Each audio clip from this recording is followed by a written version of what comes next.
Sino anya yung mga sponsors ninyo? Ayaw, nagkabulol-bulol na, mga kababayan, si Lorraine Badoy.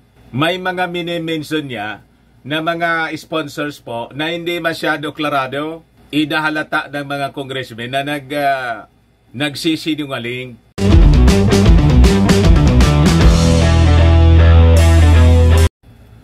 Yung dalawang fake news peddlers, mga kababayan ng SMNI, kulungan po yung bagsak. Sabi ko sa inyo. So mag-spend sila ng holidays, ng Christmas, mga kababayan, sa detention ng Congress. Hindi umubra po yung yung angas at drama ng dalawa. Ayan po yung balita ngayon. House panel orders detention of SMNI anchors Badoy and Celis. Fake news peddlers now detained. Ayaw kasi po nasagutin ng diretso yung mga katanungan ng mga congressmen. Huling-huli po na nagsisinungaling yung dalawa. So yun ang inabot nila, mga kababayan. Una si Ka Eric, sunod po itong si Dr. Lorraine Badoy. Lorraine Badoy faces detention after house contempt. Ayan po si Ka Eric. Ngayon, inaakay na po si Ka Eric papuntang detention cell ng Congress. Nagsisisigaw si Ka Eric ng akayin ng Sergeant at Arms ng Congress. Kangaroo court na niya, kangaroo court. Tinatanong, mga kababayan, binigyan pa ng opsyon. Kung hindi mo anya pwedeng ibigay in public, live, dito sa ating House hearing, committee hearing, edi doon anya sa executive session. Sabihin ninyo na anya sa amin kung sino yung source ninyo. Pa-contempt na lang daw siya. O di, kinontempt siya, mga kababayan. Yung sabi po ni Barbers, Congressman Ace Barbers, do not challenge us anya. But before ko, mga kababayan, ibigay sa inyo yung full story, click subscribe muna dito sa ating YouTube channel and hit the notification bell para lagi po kayong updated sa mga kaganapan dito sa ating bansa. Like and share na rin po ninyo ng ating video. At huwag na rin po ninyo, mga kababayan, na skip yung ating mga commercial ads para tuloy-tuloy lang ang pag-unlad ng bagong Pilipinas. Para sa mga naganap ng clean and spacious fitness gym, pumunta lang po kayo sa aming Colossal Fitness Gym.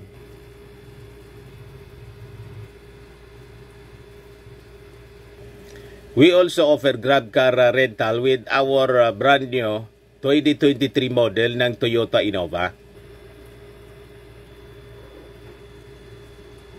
We also accept booking for those who are planning to travel via PAL, Cebu Pacific and other airlines, local and international, and bills payment po for Meralco bills, PLDT, etc. Ang Colossal Fitness Gym is located at 3rd floor Security Bank Building, Landco Business Park, Legazpi City, Albay. For inquiries, look for Gilon Maravillas. Contact number 0966-802-0949.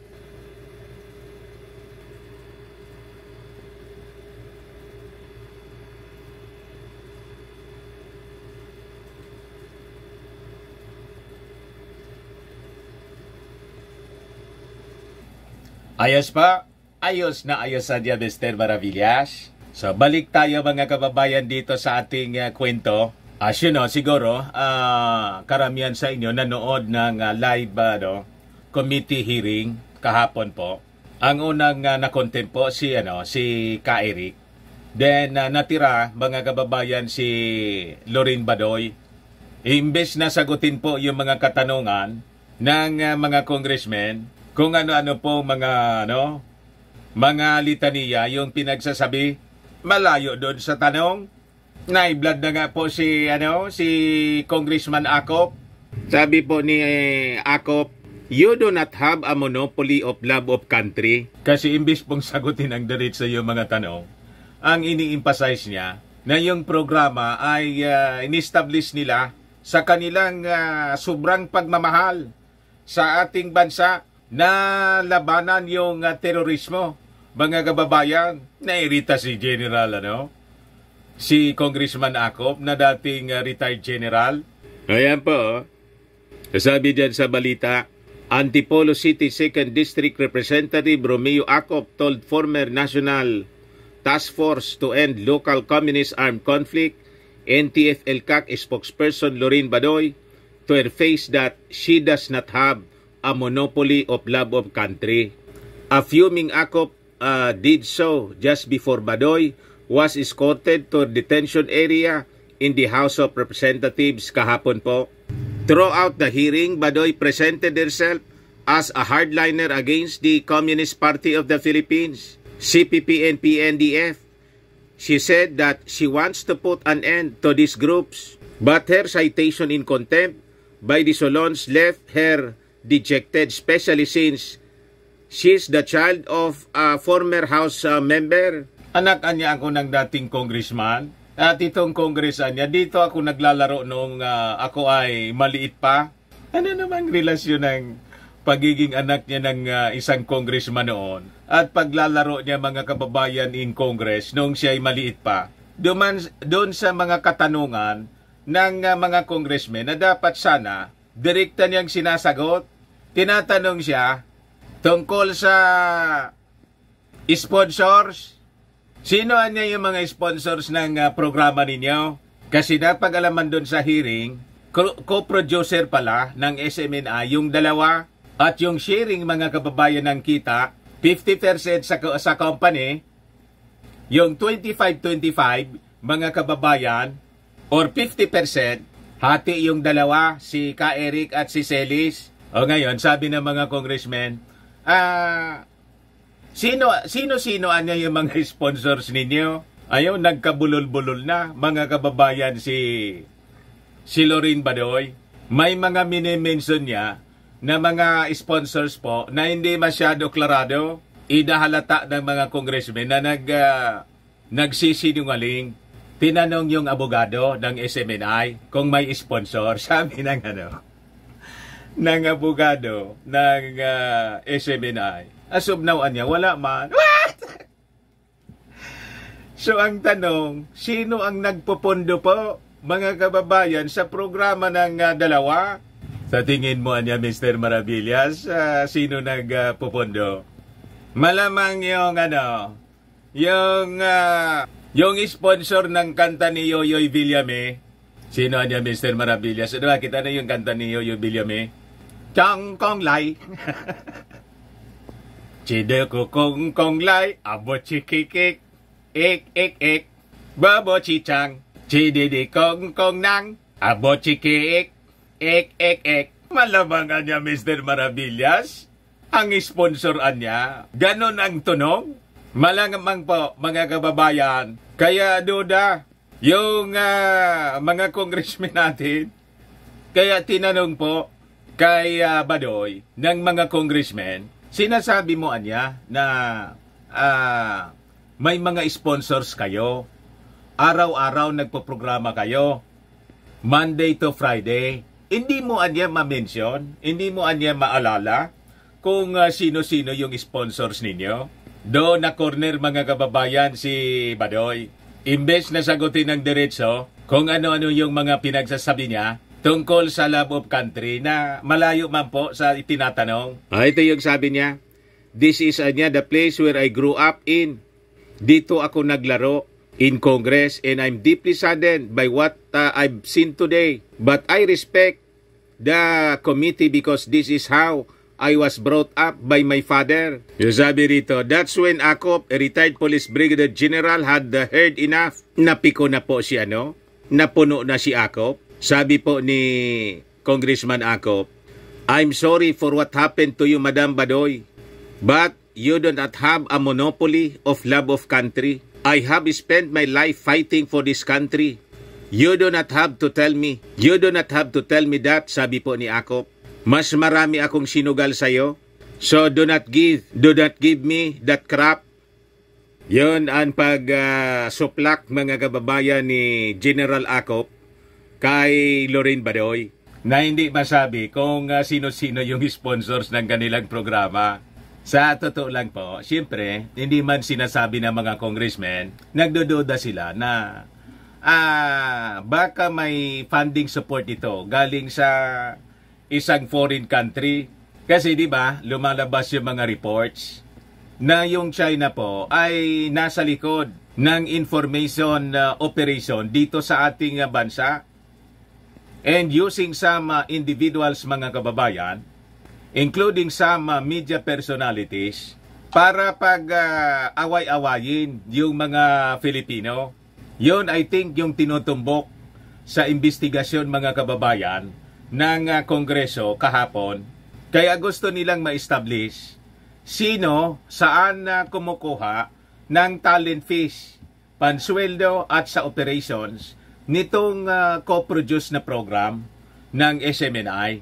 Lalo't nabanggit na rin, mga kababayan, doon sa hearing ang tungkol sa collaboration between SMNI and China Television po. Yung unang diniscuss natin dito, kung saan yung padrino pa ay yung dating Pangulong Mao Zedong. O diba? I-reading ko lang po siya. I think yun ang tinutumbok ng ating mga congressmen sa congressional inquiry kahapon. Sasabi rito, during the hearing kahapon, SMNI Counsel Mark Tolentino said that apart from the 100,000 monthly salary received by Badoy and Jeffrey Celis, her co-host in the radio program Laban Kasama ang Bayan, they also receive a 20% share, each from the advertisement revenue, if there is any. Tolentino said the remaining 50% anya of the advertisement revenue will go to SMNI. Congressman David Suarez then asked Badoy what were the advertisers of her program. After being asked repeatedly, Badoy mentioned e-fuel, e-food cart, and Galileo Water. Sabi niya, sa totoo lang, ang konti talaga ng sponsors dyan. Because the anti-CCP works is not sexy. Nobody wants to touch it. So kung konti, mga kababayan, yung nag-sponsor, bakit ganon kalaki yung kanilang talent fee? Then afterwards, na-discover po, by admission ni Atty. Tolentino, wala man na niyang sponsor yan ngayon. What? So, paano sila nabubuhay? Mga kababayan, di ba may milagro? Ay milagro, may misteryo po na nangyayari, mga kababayan. Kaduda-duda kung sino ang nagpi-finance, mga kababayan, sa programa na ang target ngayon, si Martin Romualdez, gibain po. Kasi napiperceive nila, successor si Martin ang ating Pangulong Bongbong. At yung policy, siyempre, ng ating Pangulong Bongbong Marcos, especially dito sa West Philippine Sea, magkapariho po. Malamang kung may foreign sponsor po, mga kababayan, alam na ninyo, gusto nila na ma-maintain yung past. Di ba? Talaga niya, Mr. Maravillas, malalim yata yung pinaghuhugutan nitong problema. Talaga pong malalim, mga kababayan, ito. Kabit-kabit po ito, mga kababayan. And that could be the larger picture po. Ano sa tingin ninyo, mga kababayan? So, gagawin nila ang lahat, mga kababayan, para hindi makaupo si Martin. In case tumakbo, kailangang matalo. Ngayon pa lang, siraan ang siraan. Yun ang misyon. Kailangan maiupo nila ay kakampi. Kakampi ng ng Pong Chungla. What? Pero ito, mga kababayan, mga analysis ko man lang po. Baka isipin ninyo, may documents po ako nito. Ang nabasa ko pong documents galing sa Amerika na nagsasabi, yung China, mga kababayan, may mga ginagamit talaga sila in this country. Mamaya ipakita ko po sa inyo. Balikan muna natin itong kwento. So sabi diyan, Committee Chairperson and Parañaque Representative Gas Tambonting expressed concern about Badoy's lack of awareness regarding their advertisers anya. Hindi ba kung kayo ay may revenue, dapat alam niyo kung saan ang source ng revenue. Para alam ninyo na tama yung 25% na makukuha ninyo, sabi ni Tambunting. Badoy replied, Mr. Chair, I honestly don't care about the money. That's the truth. Tambunting then pointed out that Badoy could have easily remembered their advertisers. Nag-iiwas talaga po. Mas madali matandaan yung kukunti kaysa sa marami. On Suarez questioning, Tolentino said that according to SMNI, the show has no advertisers. Pinahamak mismo ng abogado mga kababayan doon sa committee hearing kahapon. Binasag mismo yung statement ni Badoy na may mga advertiser sila kaya lang kukunti. Silang dalawa magkatabi lang, hindi magkasundo sa kanilang mga statements. Sabi ni Tambunting, ano yung sinabi ni Dr. Badoy na e-fuel food cart? Ano yon? Tolentino replied, it's advertisers not of Laban kasama ang bayan, it's an advertiser of a program prior to the program. Huling-huli po yung pagsisinungaling. Santa Rosa Representative Dan Fernandez then pointed out that what Badoy said based on the document submitted by SMNI is not true. Clearly anya nagsisinungaling kayo, Ma'am Badoy. Dahil ang sinasabi nyo, kumikita kayo sa pagiging co-producer pero hindi nakalista sa breakdown ng inyong revenue. Sabi mo, may 3 nag-advertise. Yon mga kababayan ang dahilan kung bakit sinight in contempt. Kulong ang bagsak ni Badoy. After mga kababayan na nauna nang i-cite in contempt yung kanyang co-host na si Ka Eric. Ito po yung balita na sinasabi ko sa inyo. The Diplomat, China's disinformation campaign. Yossi, political scientist, explains how the Philippines has been the perfect target. Ayan po, October 6, 2020 pa to. Pinablis mga kababayan. Pumatagal na nilang ginagawa. In a feature articles for Diplomat, The Diplomat, Yossi faculty member Gregory Winger writes that China's embrace of foreign influence operations marks an important evolution in its cyber statecraft. Ayan po ang detalye ng balita. Oh. China's disinformation campaign in the Philippines has been the perfect target for Chinese political interference, but it won't be Beijing's last victim. Di ko malaman kung bakit ito yung napili ng the Diplomat po na na picture. Yung picture ni Mao Dig sa ni Xi Jinping. Nagkakamay silang dalawa. Bakit niya Mr. Maravillas ganon? Iwan ko po. Tapos ito na po. Ito yung ipinakita kong balita ng Abante News. July 19, 2023. Digong pumadrino kay Kibuloy sa China. Yan po. Nabasa na rin si ata ito mga kababayan ng ating mga congressmen. Hindi nag-iisa si dating Pangulong Rodrigo Duterte sa kanyang pagtungo sa Beijing, China noong Lunes dahil kasama rin niya ang mga executive ng Sunshine Media Network, SMNI, ang media entity na minamay-ari ni religious leader na si Apollo Kibuloy. Matatandaang nakaharap ni Duterte si Chinese President Xi Jinping sa Daoyutai State Guest House sa Beijing, kaya marami ang nag-iisip tungkol sa pakay doon ng dating Pangulo ng Pilipinas. Sa isang Facebook post binahagi ng SMNI, ang kanilang executives ay nakipagkita sa kanilang counterpart na state-run China Global Television Network upang pag-usapan ang partnership para sa mas efficienting information dissemination.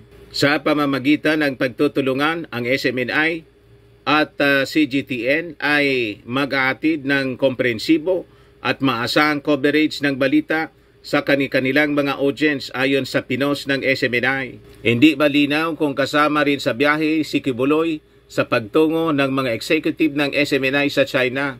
Wala rin si Kibuloy sa mga larawang pinos ng broadcast network sa social media. So, nakita na ninyo mga kababayan, if you connect the dots, malamang yun ang tinutumbok ng Congress kahapon. Kaya ginisa si Lorin Badoy kung sino-sino niya yung mga sponsors ninyo para malaman kung local lang siya Legit ba siya? O baka mga kababayan na may kinalaman dito sa mga lumalabas na istorya noon pa? At doon sa pinalabas ni Secretary Anyo na mayroon anyang information operation na ginagawa yung China dito sa ating bansa. Malamang niya, Mr. Maravillas, yung mga basa mo malapit sa katotohanan. Tingin ninyo po, subaybayan na lang natin po ang mga susunod pang hearings ng committee. Pero anya, Mr. Maravillas, sa takbo ng hearing, malamang talagang susunod sa ABS-CBN yung isipin.